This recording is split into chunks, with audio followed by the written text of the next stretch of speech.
Good morning students. सबसे पहले तो स्टैटिस्टिक्स के फर्स्ट लेक्चर में मैं डॉक्टर प्रतीक त्रिवेदी आप सबका हार्दिक स्वागत करता हूं। मैंने यहाँ से आप सबको म्यूट करके रखा है और पहले मैं कंफर्म कर लूँ कि मेरी आवाज़ आप तक पहुँच रही है। So Nayak, Bansari, Heli, Isha and Amisha, if you are able to hear me please show me your thumb. Very nice, very nice. So students, first of all, very good morning to you and welcome to this first lecture of statistics. मैं doctor Prateek Trivedi पिछले 11 साल से इस education field में as a statistician अपनी duty निभा रहा हूँ। मैं कोशिश करूँगा कि मेरे जितने भी लेक्चर्स आपके साथ आ रहे हैं उसमें अलग अलग पीपीटी के द्वारा मैक्सिमम स्टैटिस्टिक्स का सिलेबस कंप्लीट कर सकूं। सबसे पहले तो हम लोग सब्जेक्ट के ऊपर जाए या सब्जेक्ट डिस्कस करें उससे पहले देयर आर सर्टेन थिंग्स जो मुझे यहाँ पे डिस्कस करनी। अभी भी कुछ स्टूडेंट्स ज्वाइन हो रहे हैं इसलिए मैं पहले उनको एडमिट कर देता हूँ and then we will start with the lecture. तो आप उतना पेशेंस बना के रखना। तब तक आपके पास नोट, पेंसिल, इरेजर, कैलकुलेटर और अगर टेक्स्ट बुक की ज़रूरत हो तो वो ये सब आपके पास रेडी होना चाहिए। This is our motto, something is more than success, that is satisfaction. और ये क्या है, इस सेंटेंस का मीनिंग क्या है, वो भी जैसे जैसे आप लेक्चर अटेंड करते जाओगे वैसे वैसे आपको समझ में आता जाएगा। This is me doctor Prateek Trivedi, once again I welcome you all. और ये जो कुछ भी मैं आपको पढ़ा रहा हूँ वो सब हम लोग रिकॉर्ड कर रहे हैं ताकि मैं ये आपको शेयर भी कर सकूँ और जो स्टूडेंट जिसको फिजिकली अटेंड नहीं कर पाए उसके साथ भी हम इसको शेयर कर सके। सो आई होप कि through out the 40 minutes lecture आप सब लोग डिसिप्लिन में रहिएगा और जैसे आप क्लासरूम में बैठे हो बस वैसे ही माहौल बना के रखना। तो हम लेक्चर शुरू करें उससे पहले थिंग्स टू रिमेंबर है ना, कुछ मेरे खुद के रूल्स एंड रेगुलेशंस हैं जो आप सबको भी फॉलो करने हैं और हम कोशिश करेंगे कि इस कॉलेज के जितने भी लेक्चर्स आप अटेंड करो उन सब में ये रूल्स को फॉलो करो। रूल नंबर 1, जल्दी से हम लोग ये सभी रूल समझ ले रहे हैं ताकि हम सब्जेक्ट पे क्विकली जंप कर सकें। जो लोग फिजिकली मेरे सामने बैठे और जो लोग ये रिकॉर्डिंग देखने वाले हैं दोनों के लिए ये रूल, खास करके मेरे लेक्चर में तो अटेंड करना कंपलसरी है। B punctual and be ready. आपका 8 बजे का लेक्चर या 9 बजे का लेक्चर है, मैं शार्प 8 बजे लेक्चर शुरू कर दूंगा तो आप सब भी 8 बजे पंक्चुअल रहिएगा और रेडी रहिएगा। रेडी होने का मतलब क्या है, मेक क्लासरूम टाइप एनवायरनमेंट। मतलब आप जितने भी लोग घर से पढ़ रहे हो, मैं इस कॉलेज में आके इसलिए पढ़ा रहा हूँ, मैं भी घर से पढ़ा सकता था पर मैं इसलिए यहाँ पे आके पढ़ा रहा हूँ ताकि आपको वो फील मिले, आपको वो कॉलेज टाइप टीचिंग मिले। तो मैं भी आपसे एक्सपेक्ट करता हूँ दोस्तों, तो आप जहाँ भी बैठे हो घर का एक कोना ऐसा होना चाहिए जो सिर्फ और सिर्फ पढ़ाई के लिए डेडिकेटेड हो। अब वो जरूरी नहीं है कि वो 3 रूम के घर में, 4 रूम के घर में या बंगलों में पॉसिबल है। अगर आप 1 BHK में रहते हो तो भी एक कोना ऐसा रखो कि लेक्चर के टाइम पे आपको वहाँ कोई डिस्टर्बेंस ना हो। और अगर डिस्टर्बेंस हो भी रहा है, घर में मेंबर्स ज़्यादा है, घर छोटा है, तो मेक श्योर कि आपका ये जो कैमरा है, आपका जो वीडियो है वो सिर्फ और सिर्फ आपके फेस को कवर करे। आजू बाजू में जो भी गतिविधि चल रही है वो हमें यहाँ से ना दिखे, क्योंकि ये सब मैंने जैसे कहा वैसे all these things are getting recorded और खास करके मेन स्क्रीन में जो 3-4 स्टूडेंट आ रहे हैं, जैसे बंसरी अभी, हेली है, ईशा है, अमीशा है, आप सब लोग मेन स्क्रीन में अभी हो, तो you have to be very cautious कि आप लोग अपना पोस्टीरियर जो है वो बिल्कुल सही, साफ सुथरा और अच्छे बच्चों जैसे कि आप अपनी कॉलेज का भी ब्रांड एम्बेसडर हो, तो बाकी जो लोग ये रिकॉर्डिंग देखेंगे उनको भी आप मेरे साथ साथ दिखने वाले हो। और आप ये महसूस करोगे कि जब जब देखो, जैसे हम नए कपड़े पहनते हैं तो वो फीलिंग अलग होती है, आपने ऑब्जर्व किया होगा, है ना। जब भी नए कपड़े लेके आते हैं तो अंदर से ही नई नई वाली फीलिंग आती है। वैसे ही अगर आप लोग तैयार हो के अच्छा सा टेबल वेबल सजा के अपने बुक्स वुक्स सब रेडी रख के बैठोगे तो वो पढ़ाई का कुछ मतलब ही और होगा, और उस पढ़ाई का मजा भी कुछ और होगा। तो ये कोशिश कीजिएगा कि क्लासरूम टाइप एनवायरनमेंट बने। तीसरी चीज, क्योंकि हम ऑनलाइन लेक्चर पढ़ रहे हैं इसलिए मेरा लेक्चर एक फ्लो में जाएगा, तो वो फ्लो में लेक्चर जब जाएगा तो उस फ्लो को न ब्रेक करने के लिए मैं आपसे रिक्वेस्ट कर रहा हूं कि आप सब लोग जब भी आपके दिमाग में कोई भी क्वेश्चन अराइज होता है इन बिटवीन टॉपिक, अगर मैं कुछ पढ़ा रहा हूँ और आपके दिमाग में कोई क्वेश्चन खड़ा हुआ, तो आप उसको पेन और पेपर में नोट डाउन कर दीजिएगा। जब लास्ट में मैं आपको 5-10 मिनट दूं, या शायद लेक्चर में इतनी सारी कंटेंट हो कि लास्ट में मैं आपसे बातचीत ना कर सकूं, तो मैं लास्ट में आपको बताऊंगा कि किस तरह से मेल के द्वारा या व्हाट्सएप करके या अलग अलग मीन्स आप मुझ तक पहुंच सकते हो, या तो नेक्स्ट लेक्चर में हम जब भी आए उससे पहले आप वो क्वेश्चन मेरे तक पहुंचा देना। आई विल मेक श्योर कि नेक्स्ट लेक्चर में मैं आपका क्वेश्चन पहले एड्रेस करूं और फिर नए कंटेंट पे जाऊं। बीच में अगर आप लोग मुझे टोकने की कोशिश करोगे तो मैं आपको मैक्सिमम टाइम म्यूट रखूंगा, इसलिए क्योंकि आपके घर का आवाज यहाँ तक ना है, कभी कभी गलती से अनम्यूट हो जाता है और पूरे क्लास को डिस्टर्बेंस होता है। तो जैसे हम क्लास में करते हैं कि सर पढ़ाते तो डोर बंद कर देते, विंडो बंद कर देते और स्टूडेंट्स चुपचाप बैठ जाते, वैसे ही यहाँ पे कोशिश करेंगे।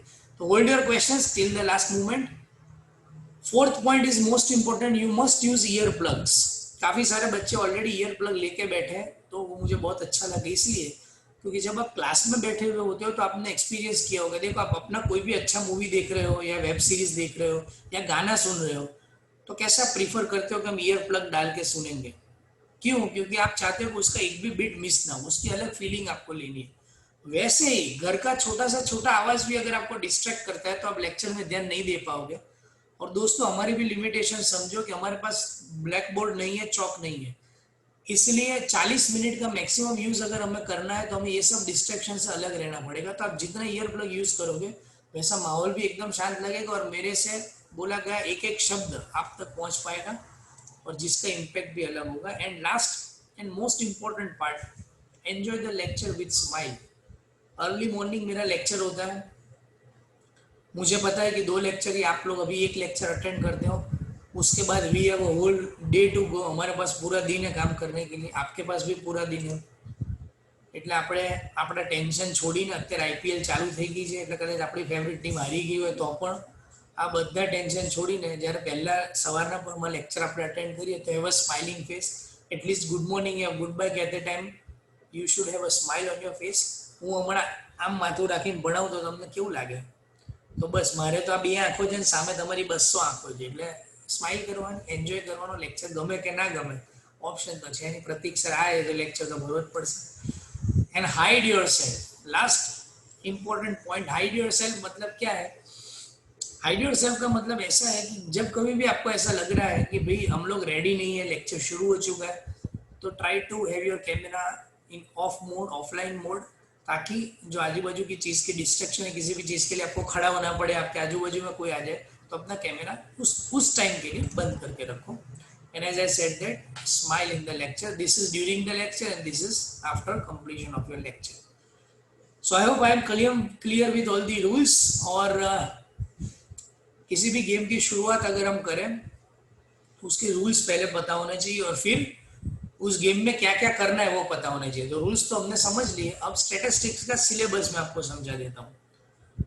तो देखिए, as per new paper style total आपके 4 यूनिट है, 1, 2, 3 and 4। Are you able to see it? Daily दिख रहा है PPT clearly? You can show me your thumb, very good. तो ये जो चारों यूनिट है उसमें से as per new paper style अगर आप 2 यूनिट भी करते हो तो आप पूरा पेपर लिख सकोगे। अब पूरा पेपर मतलब कितने मार्क का पेपर होता है? 70 मार्क्स का पेपर। ये 100 मार्क का पेपर नहीं होगा, 70 मार्क का पेपर होगा। 30 मार्क्स आपके इंटरनल के होंगे, उन दोनों को मिला के आपके 100 मार्क्स होने वाले। मैं रिपीट कर रहा हूँ, 70 मार्क का यूनिवर्सिटी का पेपर और 30 मार्क का आपका इंटरनल मार्किंग। उसमें भी अलग अलग क्राइटेरिया, वो जो आप जब कॉलेज में आओगे तो आपको बताएंगे। उसमें आपके इंटरनल मार्क्स है, फिर आपका असाइनमेंट सबमिशन है, एक्स्ट्रा करिकुलर एक्टिविटी है, वो 30 मार्क्स, और 70 मार्क्स जो आप पेपर लिख रहे हो वो। तो वो जो 70 मार्क्स है वो ये 4 यूनिट में से आपको मिलेंगे। पर मैंने जैसे कहा क्योंकि पेंडेमिक सिचुएशन है, इसलिए आप इसमें से कोई भी 2 यूनिट करते हो तो भी आप पूरे 70 मार्क का पेपर लिख पाओगे। इसके पेपर स्टाइल भी मैं इसके साथ पीडीएफ में शेयर कर दूंगा, वो आप लोग एक बार you just go through it. Right now we are starting with the first chapter, linear correlation. अगर मैं आपको सभी चैप्टर के बारे में थोड़ा थोड़ा बता दूं तो यूनिट 1 में पहला चैप्टर हम लोग पढ़ने वाले हैं लीनियर कोरिलेशन। इस चैप्टर के बारे में आई थिंक आप लोग 12th स्टैंडर्ड में या 11th स्टैंडर्ड में थोड़ा बहुत पढ़ चुके हो। अगर पढ़ चुके हो तो ऐसे करना, हाँ करना, तो मुझे पता चले कि नहीं आप पढ़ चुके। Very good. Association of attributes आपके लिए थोड़ा नया कंसेप्ट है, पर इट इज प्रीटी इजी। इसका थोड़ा बहुत अंदाजा आप लोग 12th में ले चुके हो, पर यहाँ पे थोड़ा एडवांस जाना है हमें। कोरिलेशन के साथ जुड़ा हुआ एक टॉपिक है, और इसके साथ बिल्कुल जुड़ा हुआ एडजेसेंट टॉपिक रिग्रेशन। इसके बारे में भी आप लोग 11th या 12th में थोड़ा बहुत आइडिया ले चुके हो, पर उससे एक एक मेथड एडवांस करनी है। So in this first 3 chapters you will not find any difficulty. Regression में हम लोग कोरिलेशन और रिग्रेशन का डिफरेंस समझने वाले हैं। कोरिलेशन में जितनी मेथड्स पढ़ी है वैसे ही रिग्रेशन में मेथड्स पढ़ने वाले, बाई वेटेड सम्स करेंगे हम लोग। यूनिट 3 का चैप्टर है बिजनेस फोरकास्टिंग, मतलब स्टेटिस्टिकल मेथड का यूज करके हम लोग कैसे आगे के प्रेडिक्शंस कर सकते हैं, आगे की स्ट्रेटेजीज बना सकते हैं, प्लानिंग कर सकते हैं। Very easy chapter.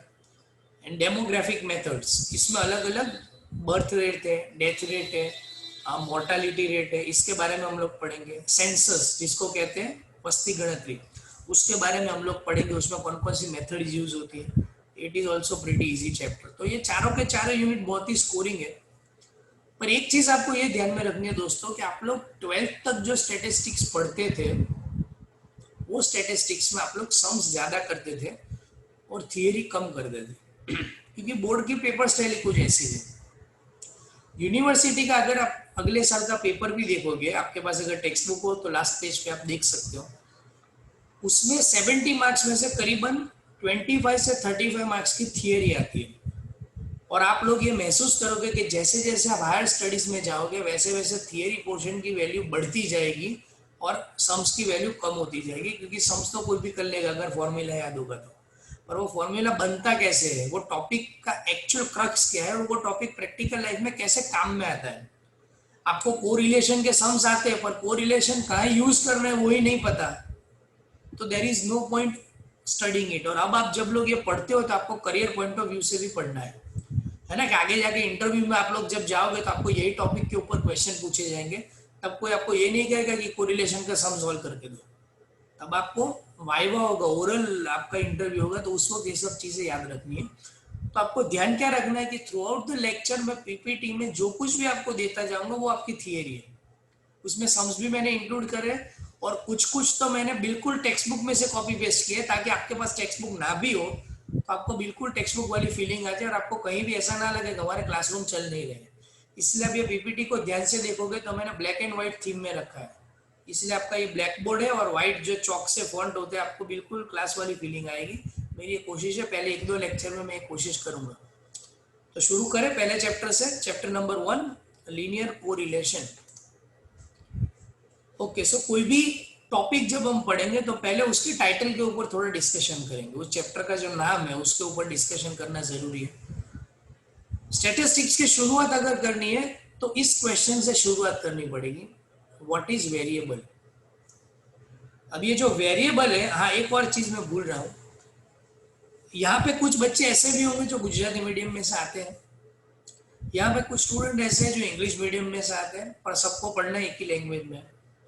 तो स्पेशली जो गुजराती मीडियम में से बच्चे हैं उनको एक मेरा खास सजेशन है। देखो, ये आप कभी भी मत समझो कि गुजराती मीडियम में हो इसलिए इंग्लिश मीडियम के लेक्चर में आपको ज़्यादा समझ में नहीं आएगा या आपको डिफिकल्टी होगी, नहीं, ये बिल्कुल नहीं होने वाला है। क्योंकि यूनिवर्सिटी के जो टॉप 50 स्टूडेंट्स होते हैं उसमें मैक्सिमम आज भी गुजराती मीडियम वाले स्टूडेंट होते हैं। और ये मैं क्यों कह रहा हूँ, क्योंकि काफ़ी सारी चीज़ें रूटीन लाइफ में भी ऐसी है जो हम मान के चले हैं कि इसमें मैं ट्रांसलेशन की जरूरत नहीं है, या being a Gujarati medium student इसमें कोई दिक्कत नहीं आने वाली। જેમ કે એક નાનું ઉદાહરણ આપું, रोड पे हम लोग बम्प देखते हैं, स्पीड ब्रेकर बम्प, किसी को इसका गुजराती पता है? नहीं। बस स्टेशन, हम लोग रोजमर्रा की जिंदगी में इसका यूज करते हैं, बस स्टेशन का गुजराती पता है किसी को? नहीं पता। बस में या ट्रेन में या प्लेन में बैठते टाइम हम लोग टिकट लेते हैं, टिकट का गुजराती पता है किसी को? तो इतने सारे वर्ड जिसका गुजराती हमें पता ही नहीं है, पर हमने एक्सेप्ट कर लिया है। कोई भी अनपढ़ गवार इंसान भी होगा, वो भी उसको टिकट ही कहेगा, वो भी उसको बस स्टेशन ही कहेगा, वो भी उसको बम्प ही कहेगा। उसका मतलब क्या है कि हमारे पास दो मेथड है पढ़ने की, एक आप समझो, दूसरा उसको एक्सेप्ट करो। तो जो दूसरी वाली मेथड है वो हमारी लाइफ में ज्यादातर कारगर साबित होती है। જેમ કે તમે પણ એવું અનુભવ્યું હશે કે 12માં ઘણા બધા सम्स એવા હશે કે જે તમને એ જ્યારે ભણાયા છે ને ત્યારે ખબર નહીં પડી હોય, પણ 12મું અત્યારે પૂરું થઈ ગયું, રિઝલ્ટ આવી ગયું ત્યારે ખબર પડી હશે, अच्छा આ મેથડમાં આવું કહેતા હતા સર, હવે ખબર पड़ी। पर फिर भी आपका 12th खत्म हो गया और अच्छे परसेंटेज भी आ गए और आप कॉलेज में भी आ गए। सो गुजराती मीडियम वाले स्टूडेंट, मैं हर बार कोई वर्ड का ट्रांसलेशन नहीं करूंगा, इसलिए नहीं क्योंकि मैं नहीं करना चाहता, मैं कर सकता हूँ, पर एक रूल है कि जब तक आप अपनी मातृभाषा को नहीं भूलोगे तब तक आप नई लैंग्वेज नहीं सीख पाओगे। जब आप हिंदी बोलते हो तो कभी दिमाग में गुजराती में ट्रांसलेट नहीं करते हैं ना, वो विद द फ्लो आ जाता है, क्योंकि आपने इतनी अच्छी हिंदी मूवीज देखी है, इतने अच्छे गाने सुने हैं। तो लेक्चर में भी ऐसा करना है कि अगर कोई वर्ड आपको नहीं समझ में आए तो उसको एक्सेप्ट कर लो कि सर ने बोला वेरिएबल, वेरिएबल मतलब ये होता है। अगर आप उसको गुजराती में सर वेरिएबल એટલે ચલ, હવે ચલનું ગુજરાતી શું થાય, એની ડેફિનેશન શું થાય, આવું વિચારશો तो it will be getting very difficult in other subjects. जैसे इकोनॉमिक्स जैसा सब्जेक्ट है, मैनेजमेंट जैसा सब्जेक्ट है जो पूरा थियोरेटिकल है, उसमें आप क्या सब ट्रांसलेट करके पढ़ोगे? मतलब आप दो लैंग्वेज में पढ़ना चाहते हो, ठीक है। तो स्टैटिस्टिक्स की यही ब्यूटी है, क्योंकि नंबर्स तो सेम ही रहने वाले, गुजराती मीडियम हो इंग्लिश मीडियम हो, बात ये थियरी की वो मैं आपको एक्सप्लेन करता जाऊंगा, ठीक है। तो शुरुआत करते हैं। What is variable? देखो इस वर्ड के नाम में ही उसका मीनिंग छिपा हुआ है। वेरी का मतलब होता है चेंज होते रहना, और ये जो वेरिएबल है वो स्टैटिस्टिक्स का बिल्कुल बेसिक कंसेप्ट है। अगर आपको वेरिएबल नहीं पता है तो आप स्टैटिस्टिक्स पढ़ने की शुरुआत ही नहीं कर सकते। आप लोग स्टैंडर्ड 10 से स्टैटिस्टिक्स पढ़ते हो, तब से आप लोग ये वेरिएबल का यूज करते हैं। कैसे? मैं आपको एक छोटा सा एग्जांपल देता हूँ। आप लोग एक फॉर्मूला पढ़ चुके हैं, X bar is equal to sigma X upon N, मध्य क्या तो मीन का फॉर्मूला है। उसमें एक्स क्या है? What is X? मैंने कहा X bar is equal to sigma X upon N, N मतलब ऑब्जर्वेशंस, एक्स मतलब क्या? एक्स मतलब वेरिएबल।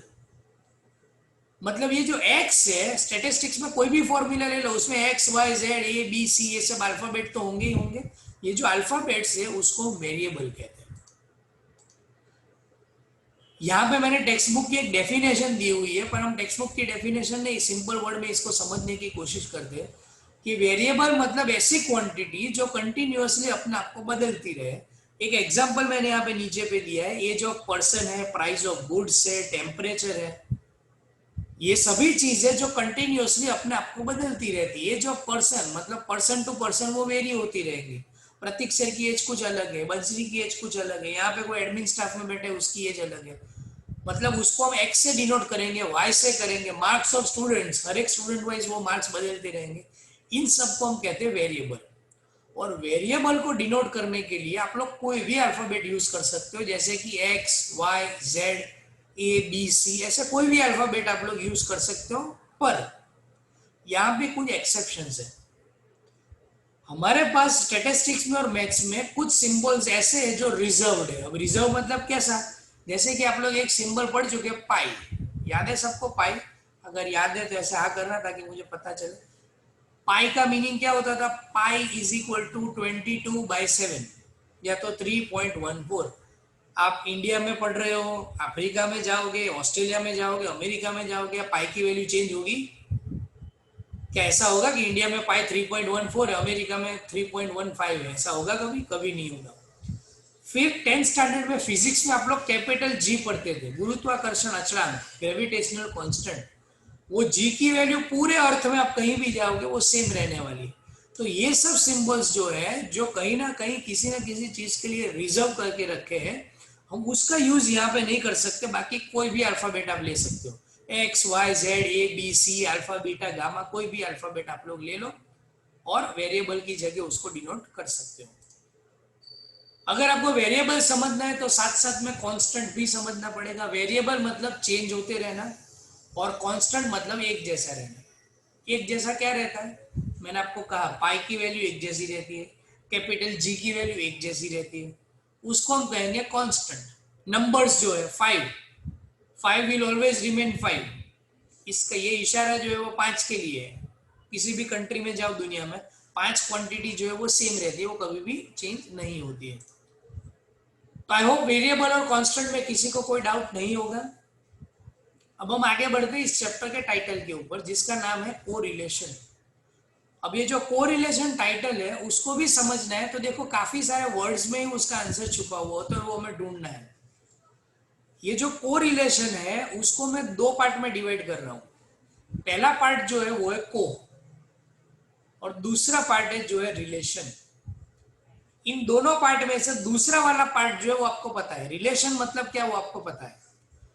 को मतलब टू, जहां भी किसी दो चीज के बारे में हम बात कर रहे हैं वहां पे को वर्ड यूज करते हैं। याद करो, को ओनर, कहाँ भी दो ओनर है तो हम क्या कहते हैं, को ओनर।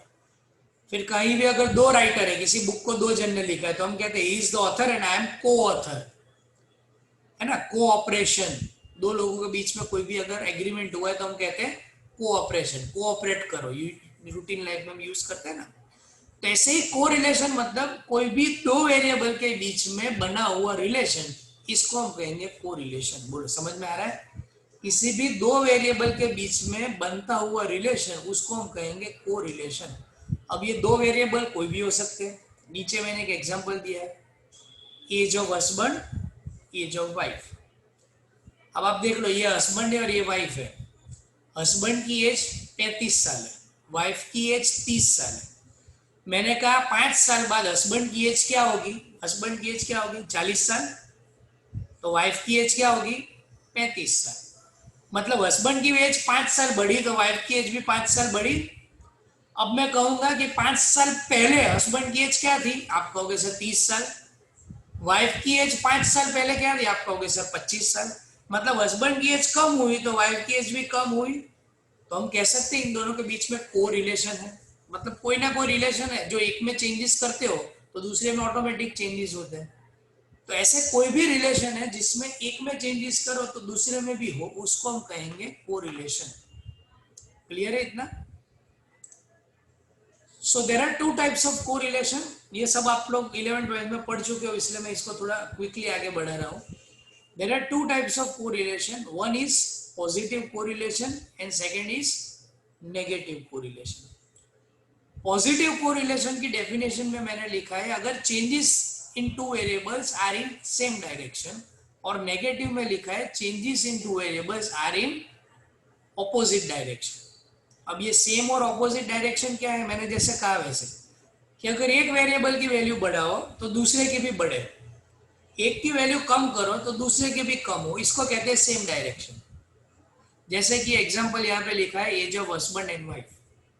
और ऑपोजिट डायरेक्शन मतलब क्या, एक की वैल्यू बढ़ाओ तो दूसरे की वैल्यू कम हो जाए, और एक की वैल्यू कम करो तो दूसरे की वैल्यू बढ़ जाए, ऑपोजिट रिलेशन। ऐसा एक एग्जांपल दे सकते हो आप मुझे? आप सबको पता है, आपके दिमाग में आंसर आ चुका होगा, प्राइस एंड डिमांड। अगर आप लोग प्राइस बढ़ाते हो तो डिमांड क्या हो जाता है, कम हो जाता है। कोई भी चीज की प्राइस बढ़ती है तो डिमांड कम हो जाती है ना। और अगर किसी भी चीज की प्राइस कम हो जाती है तो डिमांड बढ़ जाती है। ऐसे रिलेशन को हम लोग कहेंगे नेगेटिव कोरिलेशन। इतना क्लियर है आप सबके दिमाग में? तो कोरिलेशन हम लोग पढ़े, कोरिलेशन का मीनिंग पढ़े और टाइप ऑफ कोरिलेशन पढ़े, पॉजिटिव एंड नेगेटिव। आगे बढ़ते हैं। अब दो वेरिएबल के बीच में कैसा कोरिलेशन है वो हमें पता कैसे चलेगा सर? आपने तो इजीली बता दिया, पॉजिटिव होता है, नेगेटिव होता है। और अगर दो वेरिएबल हमको दिए हैं या उसकी वैल्यूज दी हुई है, न्यूमेरिक वैल्यूज दी हुई है, क्वालिटेटिव डेटा, क्वांटिटेटिव डेटा, तो सर हमें कैसे पता चलेगा कि कोरिलेशन किस टाइप का है, पॉजिटिव है, नेगेटिव है? आगे भी कुछ टाइप हम इसके पढ़ेंगे। तो देयर आर बेसिकली 4 मेथड्स, और ये चारों मेथड मतलब आपका पूरा चैप्टर। पहली मेथड है स्कैटर डायग्राम मेथड, जो आप लोग पढ़ चुके हो ऑलरेडी। दूसरी मेथड है कार्ल पियर्सन मेथड, ये भी आप लोग पढ़ चुके हो पर थोड़ा अलग फॉर्मूला में पढ़ना है यहाँ पे। तीसरी मेथड स्पीयरमैन्स रैंक कोरिलेशन, ये भी आप लोग पढ़ चुके हो। रैंक कैसे देना, इसमें एक मेथड नहीं हमें पढ़नी है, रिपीटेटिव मेथड वाली। उसमें आप लोग जो CF का फॉर्मूला यूज करते थे उसकी जगह एक नया फॉर्मूला इंट्रोड्यूस होगा। और लास्ट है इंट्रा क्लास कोरिलेशन, ये एक नई मेथड है आपके लिए, पर वो भी इजी है, I don't think so it will be difficult. Okay, हमारे पास लास्ट के 8 मिनट है। आई होप कि हम लोग एक मेथड आज कंप्लीट कर दें, स्कैटर डायग्राम। अब सबसे पहले तो मुझे आपको यह समझाना है कि स्टैटिस्टिक्स में ग्राफ पढ़ने की जरूरत क्यों, ये ग्राफिकल मेथड है। तो स्टैटिस्टिक्स में ग्राफ आप लोग जैसे 10th स्टैंडर्ड में भी बार डायग्राम पढ़े, हिस्टोग्राम पढ़े, फ्रीक्वेंसी पॉलीगॉन पढ़े, ऐसे अलग अलग ग्राफ पढ़े ना आप लोग। तो आपको ये क्वेश्चन पहले दिमाग में आना चाहिए कि सर ग्राफ पढ़ने की जरूरत क्या है स्टैटिस्टिक्स में। तो ग्राफ पढ़ने की जरूरत दोस्तों इसलिए है क्योंकि बड़े से बड़ा कैलकुलेशन जो है वो आप छोटे से पेपर में लिखा सकते हो। ये देखो एक कितना छोटा सा ग्राफ मैंने आपको दिया है। आप किसी कॉर्पोरेट कंपनी में जाओगे तो उनका पूरे 1-1 साल का ऑडिट होता है, और वो 5 साल का ऑडिट मिला के उसका एक फ्लो चार्ट बना देंगे, हमारी कंपनी प्रोग्रेस कर रही है या हमारी कंपनी प्रोग्रेस नहीं कर रही है, कौन कौन से चेंजेस लाने चाहिए। तो एक लेमैन है जिसको स्टैटिस्टिक्स के बारे में कुछ नहीं पता, जिसको ऑडिट के बारे में कुछ नहीं पता, उसको भी अगर आप वो ग्राफ दिखाओगे तो ग्राफ देख के आपको बता सकता है कि वो कंपनी प्रोग्रेस कर रही है नहीं कर रही है। तो ये ग्राफ का सबसे बड़ा फायदा है कि आपको ज्यादा मैथमेटिकल नॉलेज की जरूरत नहीं है, आप सीधा ग्राफ देख के बता सकते हो कि वो क्या कहना चाहते हैं। ग्राफ के टाइम आपको ऑलवेज याद रखना है कि हम लोग ऑलवेज 2 डायमेंशनल ग्राफ ड्रॉ करेंगे। 2 डायमेंशनल मतलब एक एक्स एक्सिस होंगी और एक वाई एक्सिस होंगी। एक्स एक्सिस पे ऑलवेज हम इंडिपेंडेंट वेरिएबल को डिनोट करेंगे। इंडिपेंडेंट वेरिएबल એટલે स्वतंत्र चल, मतलब वो किसी भी चीज के ऊपर डिपेंडेंट नहीं है। जैसे कि टाइम, टाइम किसी भी चीज के ऊपर डिपेंडेंट है। आप सो रहे हो, जग रहे हो, ठंडी है, गर्मी है, टाइम तो चेंज होने वाला है। तो कभी भी टाइम अगर है तो उसको कहां पे आपको लेना है, एक्स एक्सिस पे, और बाकी सभी वैल्यू कहां पे लेनी है, वाई एक्सिस पे। इतना क्लियर है? जो मैंने यहाँ पे लिखा है वो आप एक बार देख लेना। ये एक एग्जांपल है, किसी एक इंसान का वेट और उसका सिस्टोबेलिक ब्लड, ये 2 वैल्यू मेरे पास है। तो अलग अलग पर्सन्स का डेटा लेके मैंने यहाँ पे ग्राफ दिया है। देखो ये जो है वो वेट है और ये जो है वो सिस्टोबोलिक ब्लड प्रेशर है। अब इसके ऊपर से हम लोग ये ग्राफ के ऊपर से बताएंगे कि इन दोनों के बीच में क्या रिलेशन है, वो आगे जाके आपको पता चलेगा। ये मैंने रियल लाइफ एग्जांपल लिए डायरेक्ट, तो आपको पता चले कुछ हॉस्पिटल में से डेटा कलेक्ट किया ये वो। ये है number of hours spent studying, और ये है फाइनल ग्रेड इन कोर्स। आपके जैसे कुछ स्टूडेंट का मैंने सर्वे किया कि बच्चे कितने घंटे पढ़ते हैं, 2 घंटे, 4 घंटे, यहाँ पे देखो 2 आवर, 4 आवर, 6, 8, 10, और उनका ग्रेडिंग इन फाइनल एग्जामिनेशन, उन दोनों का सर्वे किया तो ऐसा कुछ ग्राफ मिला। अब इसके ऊपर से क्या फलित होता है या इसके ऊपर से क्या विदित होता है वो आपको लास्ट में पता चलेगा। हाइट और एज इन वीक्स, मतलब एक छोटा बच्चा है, इन्फेंट है, वो जब बर्थ लेता है तब से लेके जितना ग्रो करता है, 1 महीने का होता है, 2 महीने का, 3 महीने का, तब उसकी हाइट कितनी बढ़ती है, उसका एक ग्राफ मैंने ऐसा लिया है।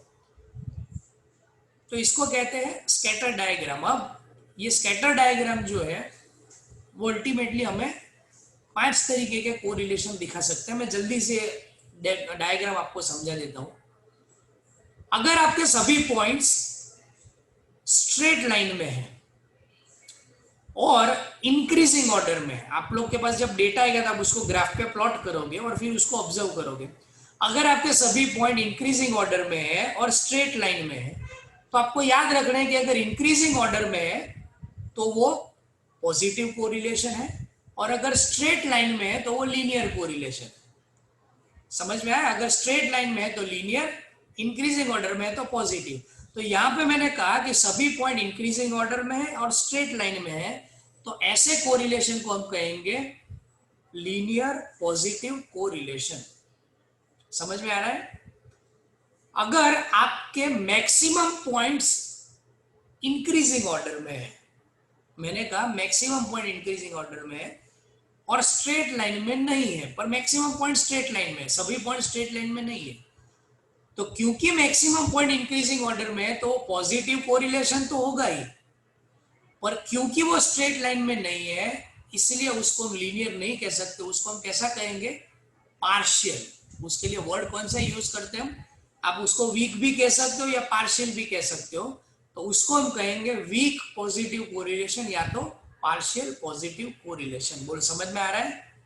तो पहला टाइप हुआ हमारा परफेक्ट पॉजिटिव कोरिलेशन या तो लीनियर पॉजिटिव कोरिलेशन, दूसरा हुआ पार्शियल पॉजिटिव कोरिलेशन। ऐसे ही नेगेटिव के पार्ट है, अगर आपके सभी पॉइंट डिक्रीजिंग लाइन में है और स्ट्रेट लाइन में है, अगर आपके सभी पॉइंट डिक्रीजिंग ऑर्डर में है और स्ट्रेट लाइन में, क्योंकि डिक्रीजिंग ऑर्डर में है इसलिए उसको हम कहेंगे नेगेटिव कोरिलेशन, और स्ट्रेट लाइन में है इसलिए उसको हम कहेंगे परफेक्ट या तो लीनियर कोरिलेशन।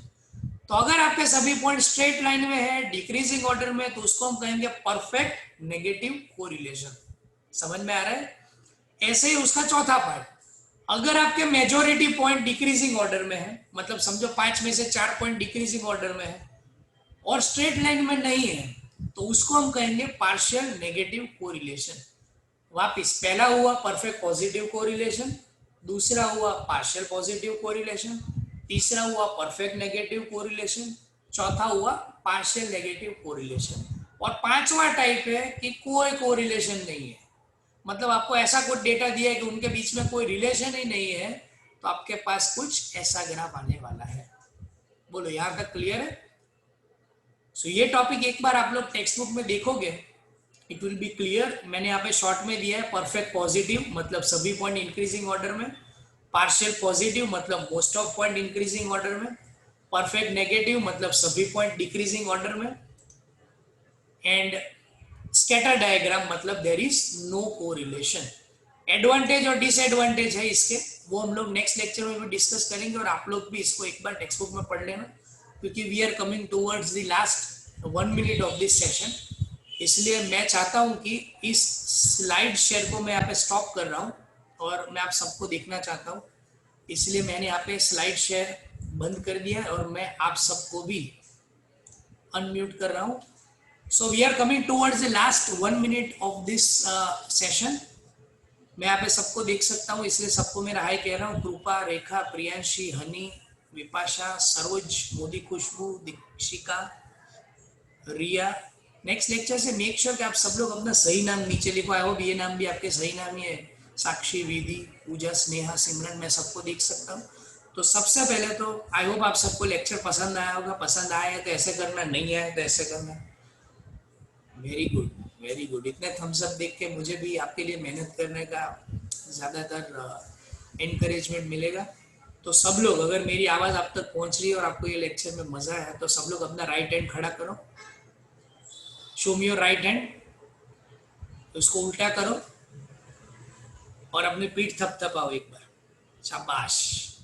आप उन चुनिंदा बच्चों में से हो जो सुबह 7:30 को उठ के लेक्चर भर रहे हैं। आप उन चुनिंदा स्टूडेंट में से हो जिनको अपनी पसंदीदा कॉलेज में एडमिशन मिला है, और आप उन चुनिंदा स्टूडेंट में से हो जिनको अपनी लाइफ के सबसे बढ़िया 3 साल, जिसको हम कॉलेज लाइफ कहते हैं, અને આપણા દેશમાં તો कुछ कुछ होता है पिक्चर है ત્યારથી લોકોને કોલેજમાં જવાનું બહુ ઉત્સુકતા હોય, मन હોય। इसलिए आप सबका इस कॉलेज लाइफ में हार्दिक स्वागत है, और मैं दिल से ये ख्वाहिश रखता हूँ और भगवान को ये प्रार्थना भी करता हूँ कि 3 साल आपके बहुत अच्छे जाए और लाइफ में आपने जो भी सपने देखे, आरजू है, मुराद है आपकी, वो सब पूरी हो। इसी आशा और अभ्यर्थना के साथ नेक्स्ट लेक्चर में वापस मिलेंगे। तब तक अपना ध्यान रखना, मास्क पहने रखना, ग्लव्स पहने रखना और अपना आजू बाजू सफाई रखना। So see you all, have a nice day. It was pleasure teaching you and I hope आप सबको भी